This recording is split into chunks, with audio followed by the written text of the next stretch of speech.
নমস্কার বন্ধুরা, আজ আমি আপনাদের জন্য পাঠ করব কবি জীবনানন্দ দাশের লেখা বনলতা সেন কাব্যগ্রন্থের অন্তর্গত সেই বিখ্যাত কবিতা হাওয়ার রাত। তবে আমি কবিতাটির সম্পূর্ণ পাঠ থেকে বিরত থাকছি। কেবল বিশ্লেষণী পাঠের প্রয়োজনে যেটুকু অংশ পাঠ করবার প্রয়োজন হবে বা যেটুকু অংশের পাঠ আবশ্যক হবে, শুধু সেইটুকু অংশই আমি পাঠ করব। তো চলুন শুরু করা যাক জীবনানন্দের সেই বিখ্যাত কবিতা হাওয়ার রাত, এই কবিতার বিশ্লেষণী পাঠ। প্রথমেই কবিতার বিশ্লেষণে যাবার আগে কিছু কথা বলতে চাই। পূর্বে আমরা জীবনানন্দ দাশের বনলতা সেন কাব্যগ্রন্থেরই আর একটা কবিতার বিশ্লেষণ করেছিলাম। সেই কবিতাটির নাম হলো অন্ধকার। এই অন্ধকার কবিতাটির সাথে আমরা যদি এই হাওয়ার রাত কবিতাটির একটি তুলনা করি, তাহলে এক গভীর বৈপরীত্য, এক চরম বৈপরীত্য আমাদের চোখে পড়বে। কবির জীবনবোধের এক চরম বৈপরীত্য আমাদের সামনে হাজির হবে। তো আমরা প্রথমে সেইভাবে বিষয়টিকে উপস্থাপনের চেষ্টা করব। আসলে রাত্রি কিংবা অন্ধকার জীবনানন্দের কাব্যে সর্বদা স্বস্তিদায়ক নয়, যদিও অনন্ত রাত্রির মধ্যে তিনি অমৃত সূর্যকে খুঁজেছেন, তিমির বিনাশী হতে চেয়েছেন, রাত্রিকে নানা রূপে দেখেছেন নানা কবি। কিন্তু হাওয়ার রাত শব্দবন্ধ কখনো শোনা যায়নি। হাওয়ার একটি সত্তা আছে, মূর্ত রূপ আছে, জীবনানন্দই জানালেন। বনলতা সেন কাব্যের অন্ধকার কবিতার পাশে হাওয়ার রাত কবিতা পড়লে চরম বৈপরীত্য দেখে আমাদের বিস্ময় জাগে। গভীর অন্ধকারের ঘুম থেকে জেগে উঠেই কবির আর্তনাদ, আমাকে কেন জাগাতে চাও এবং কোনোদিন জাগব না আমি, এই প্রতিজ্ঞার সঙ্গে তার প্রার্থনা। অন্ধকারের স্তনের ভিতর, যোনির ভিতর অনন্ত মৃত্যুর মতো মিশে থাকতে চেয়েছি। আবার অপরদিকে হাওয়ার রাত কবিতা জাগরণের কবিতা, যেখানে কবির অভিজ্ঞতা কাল এমন চমৎকার রাত ছিল, সেই চমৎকারিত্ব 41টি পংক্তি জুড়ে বর্ণিত হয়েছে।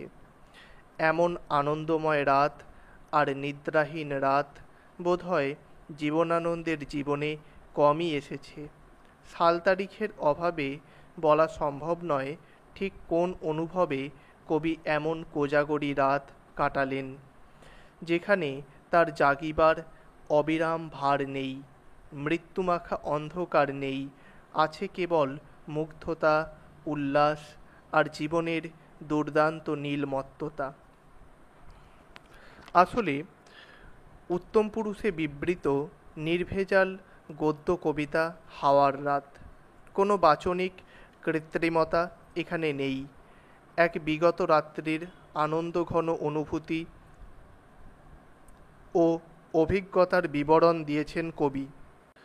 কবিতাটি শুরু হচ্ছে এইভাবে: গভীর হাওয়ার রাত ছিল কাল, অসংখ্য নক্ষত্রের রাত, সারা রাত বিস্তীর্ণ হাওয়া আমার মশারিতে খেলেছে। মশারিটা ফুলে উঠেছে কখনো মৌসুমি সমুদ্রের পেটের মতো, কখনো বিছানা ছিঁড়ে নক্ষত্রের দিকে উড়ে যেতে চেয়েছে। হাওয়ার রাত আর নক্ষত্রের রাত, এই যুগ্ম বিশেষণে কবি রাতের স্নিগ্ধতা, গতি ও ঐশ্বর্যকে ইঙ্গিত করেছেন। কেননা হাওয়ার মধ্যে যে প্রাণসত্তা, আবেগ ও গতি আছে, তা ব্যক্ত হয়েছে ফুলে ওঠা মশারির ছবিতে। মৌসুমি সমুদ্রের পেটের মতো এই উপমায় বিস্তার পেয়ে যায়। বর্ষার সমুদ্রে স্ফীত রূপ শুধু নয়, উত্তাল ফেনিল রূপ এখানে পাই।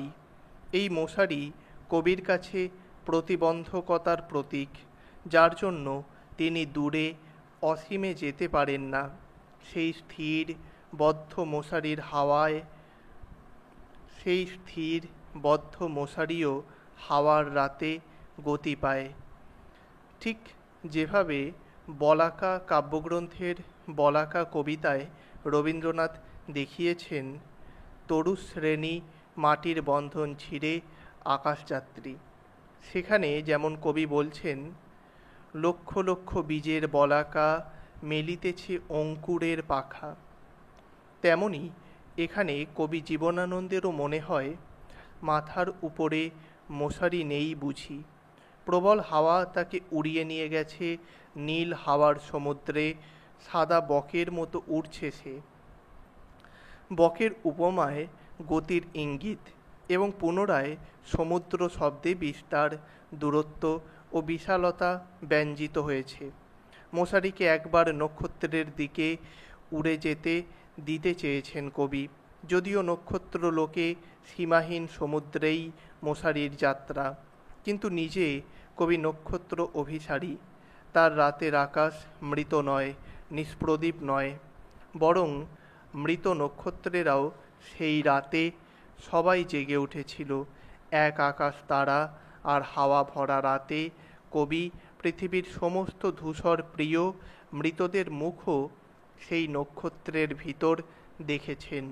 জনশ্রুতি ও বিশ্বাস, মানুষ মারা গেলে নক্ষত্র হয়ে যায়।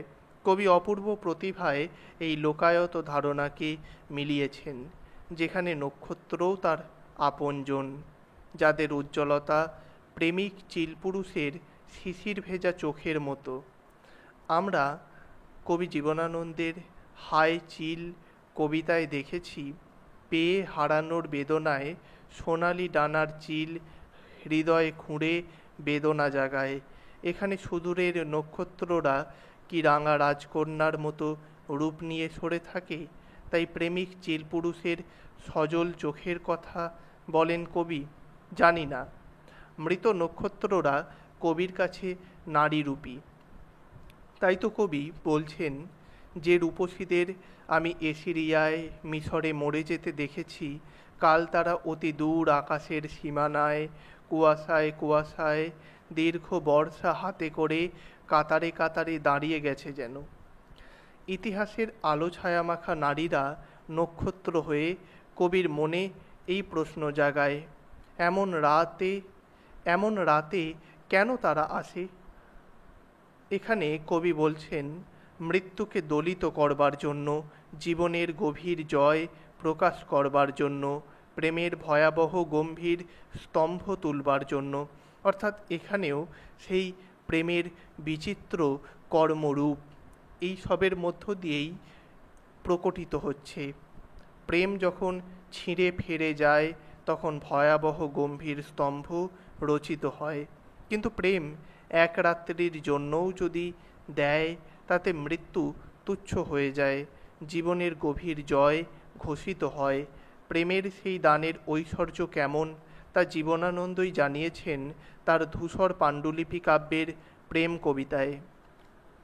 সেখানে কবি বলেছেন জীবন হয়েছে এক প্রার্থনার গানের মতন, তুমি আছো বলে প্রেম গানের ছন্দের মতো মন, আলো আর অন্ধকারে দুলে ওঠে তুমি আছো বলে, আমি শেষ হব শুধু ওগো প্রেম তুমি শেষ হলে।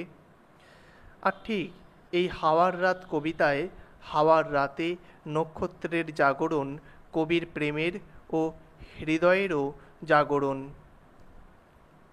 বৈতরণীর বা কীর্তিনাশার পাড়ে ঘুমিয়ে পড়া কবি আত্মা ফের অন্ধকারে জেগে উঠেছে।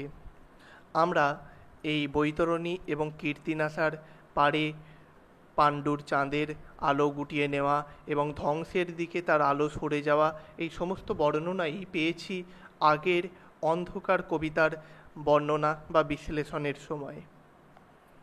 আর এই কবিতায় আমরা তার বিপরীত রূপ দেখতে পাই, অর্থাৎ এখানে কবি অন্ধকারের মধ্যে সূর্যকে ডুবিয়ে দিয়ে গভীর শান্তির ঘুমে তলিয়ে যেতে চান না, এখানে কবি সেই অন্ধকারের মধ্য থেকে জেগে উঠতে চান। এখন পৃথিবী আর সূর্যের রৌদ্রে আক্রান্ত কোটি কোটি শুঁয়োরের আর্তনাদ আর কবির মনে হয় না, বরং এই সোনালি জাগরণে কবি জানান আড়ষ্ট অভিভূত হয়ে গেছি আমি। তখনই রাত্রির আকাশ ঠিক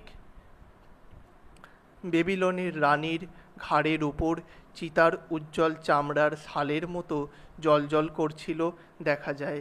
এই অদ্ভুত উপমা হয়তো একমাত্র জীবনানন্দের পক্ষেই দেওয়া সম্ভব। কবির ভাষায় কাল এমন আশ্চর্য রাত ছিল, এমন রূপবান ঐশ্বর্যময় রাতে অভিভূত না হয়ে কি থাকা যায়? একটি বাচ্যোৎপ্রেক্ষা অলঙ্কারে কবি জানান, কাল রাতের প্রবল নীল অত্যাচার আমাকে ছিঁড়ে ফেলেছে যেন। না, এই অত্যাচার দুঃখের নয়, ভালোবাসার, তাই তা নীল বর্ণ, যা একই সঙ্গে বেদনা ও আনন্দের বিষামৃতে ভরা। এই উপলব্ধি কত গভীর ও প্রগাঢ় বোঝা যায় যখন কবি বলেন, আকাশের বিরামহীন বিস্তীর্ণ ডানার ভিতর পৃথিবী কীটের মতো মুছে গিয়েছে কাল। আর এখন আকাশ মৃত চিতার চামড়া নয়, বহুমূল্য শাল অর্থাৎ বস্তু মাত্র নয়, এখন তা সজীব, চঞ্চল, যার আছে বিস্তীর্ণ ডানা, যে ডানার ঝাপটে মাটির পৃথিবী কীটতুল্য উপেক্ষিত হয়। আকাশ, রাত, কবি প্রাণ সবই আজ গতিরাগের গানে উদ্দীপ্ত। পর্বত চাহিল হতে বৈশাখের নিরুদ্দেশ মেঘ, অন্তহীন উদ্দেশ্যহীন উড়ে চলার আনন্দ, ছন্দে উত্তুঙ্গ বাতাস নেমে আসে, জানালার মধ্যে সাঁই সাঁই করে বাতাস প্রবেশ করে, জানিয়ে দেয় মুক্তি। মশারি ও চার দেয়ালের গণ্ডি থেকে, শুধু প্রাণ ধারণের দিন যাপনের গ্লানি থেকে মুক্তির বার্তা আনে হাওয়ার রাত, রাতের হাওয়া। এক অদ্ভুত উপমায় কবি সেই মুক্তির ছবি আঁকেন। সিংহের হুঙ্কারে উৎক্ষিপ্ত হরিৎ প্রান্তরের অজস্র জেব্রার মতো। প্রাণ ভয়ে ভীত একপাল জেব্রা সবুজ মাঠে ছুটে যাচ্ছে, যে গতিতে আছে বাঁচার পিপাসা এবং বাঁচার মুক্তির আনন্দ। সিংহ বা মৃত্যুর হাত থেকে মুক্ত হয়ে জেব্রার ছুটে চলা আর কবির হাওয়ার রাতে জেগে ওঠা, নক্ষত্র সুন্দরীদের সঙ্গ পাওয়া জীবনের গভীর জয়কেই ইঙ্গিত করেছে। কবিতার শেষ দুটি স্তবকে আমরা ইন্দ্রিয়াতুর এক কবিকে পাই, যিনি এক রাত্রির অভিঘাতে জীবনের আস্বাদে আপ্লুত। প্রকৃতি থেকে উপাদান এনে কবিতার সেই মুগ্ধতা, মত্ততাকে মূর্ত করেছেন।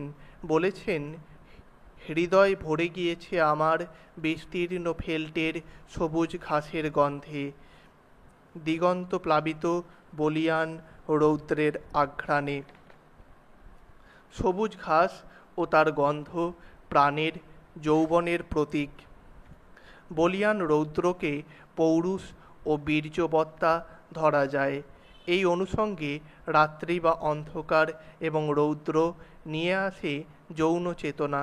রাত্রি স্ত্রীবাচক, রৌদ্র পুরুষ, উভয়ের মিলন সজীব রোমশ উচ্ছ্বাসে ভরা, যার উপমা মিলনোন্মত্ত বাঘিনীর গর্জনের মতো। গর্জনের বদলে শীতকার যদি ভাবা যায় ভুল হবে না। হাওয়ার রাতে যে রূপসী নক্ষত্রেরা দীর্ঘ বর্ষা হাতে করে দাঁড়ায়, ফ্রয়েড বা ইয়ুংয়ের তত্ত্বানুসারে তারা যৌন মিলনের ইশারা আনে। অন্তত বর্ষা শব্দটি এখানে যৌন প্রতীক। মিলনের চরমানন্দ বোঝাতেই জীবনের দুর্দান্ত নীলমত্ততা পংক্তিটি আসে। সব মিলিয়ে এখানে যে স্পর্শ, ঘ্রাণ, দৃশ্য, রস সৃষ্টি হয়েছে তা ফিউরিয়াস, ইরোটিক, ফিজিক্যাল। কিন্তু জীবনানন্দ দেহের স্বাদে গন্ধে শেষ পর্যন্ত বাঁধা থাকতে চান না, তাই শেষ স্তবকে তার হৃদয় ছিঁড়ে উড়ে যায় নীল হাওয়ার সমুদ্রে, স্ফীত মাতাল বেলুনের মতো। কখনো বা দূর নক্ষত্রাভিসারী হৃদয়কে মনে হয় উড়ে চলা একটা দুরন্ত শকুনের মতো। এখানে শকুন অশুভ বা মৃত্যুর প্রতীক নয়, নিঃসঙ্গ ব্রাত্য এক শক্তিশালী গতিচঞ্চল পাখি, তারায় তারায় নিঃসীম শূন্যে, যার সঙ্গে কবিচিত্ত উড়ে যায়।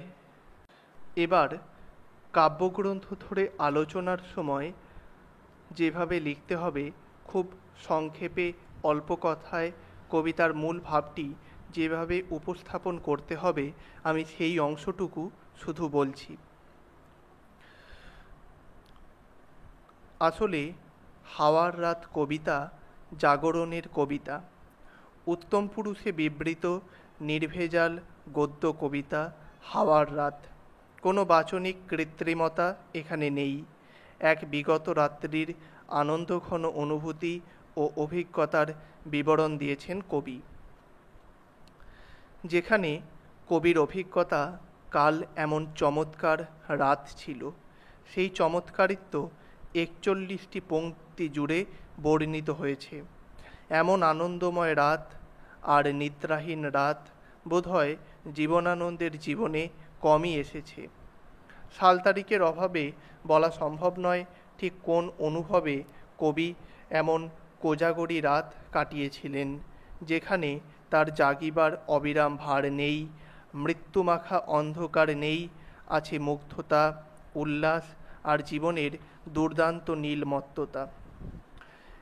এখানে কবির এই মুক্তির যে আস্বাদ বা কবিতার মুক্তির যে ছবি এঁকেছেন, সেটি কয়েকটি বাক্যে বা কয়েকটি উপমার বাঁধনে আমরা বুঝে নেবার চেষ্টা করব।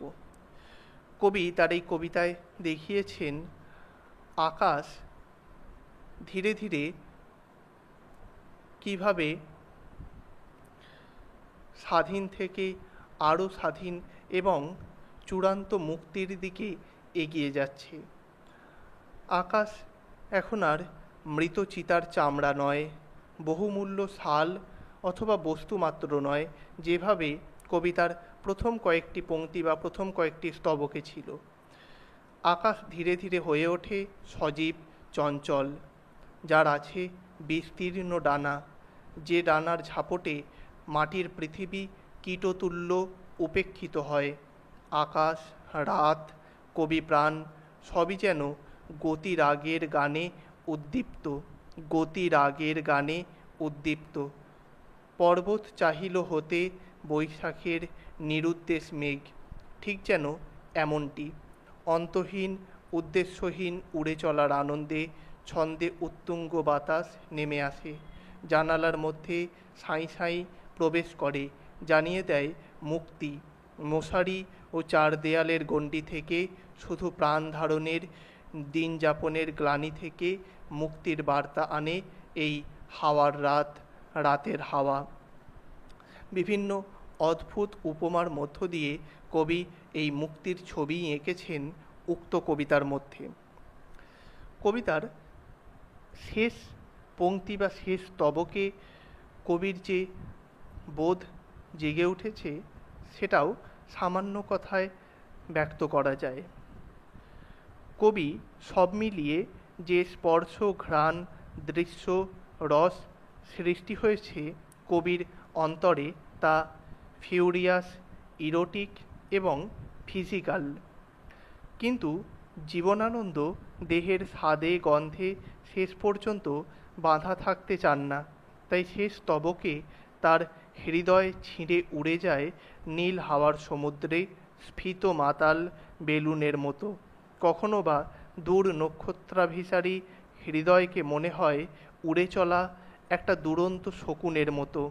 এখানে শকুন অশুভ বা মৃত্যুর প্রতীক নয়, নিঃসঙ্গ ব্রাত্য এক শক্তিশালী গতিচঞ্চল পাখি, তারায় তারায় নিঃসীম শূন্যে, যার সঙ্গে কবিচিত্ত উড়ে যায়। এখানেই এই অন্ধকার কবিতার বৈপরীত্যে হাওয়ার রাত কবিতার সার্থকতা আমরা খুঁজে পাই। অর্থাৎ একদিকে সুপ্তি এবং আত্মলুপ্তির মধ্যে কবি জীবন ভিক্ষা বা কবি জীবনের অনুসন্ধান করতে চেয়েছেন, অপরদিকে এই হাওয়ার রাত কবিতায় কবি জাগরণের মধ্য দিয়েই তার জীবনকে উপভোগ করতে চেয়েছেন এবং জীবনের দুর্দান্ত নীলমত্ততায় হারিয়ে যেতে চেয়েছেন। তো বন্ধুরা, আজ এ পর্যন্তই। আপনারা দয়া করে চ্যানেলটি সাবস্ক্রাইব করে পাশের বেল আইকনটি প্রেস করে রাখবেন, যাতে পরবর্তী কোনো পর্ব বা সাহিত্য সংক্রান্ত কোনো আলোচনা প্রকাশ করার সাথে সাথে আমরা আপনাদের কাছে পৌঁছে যেতে পারি। ধন্যবাদ।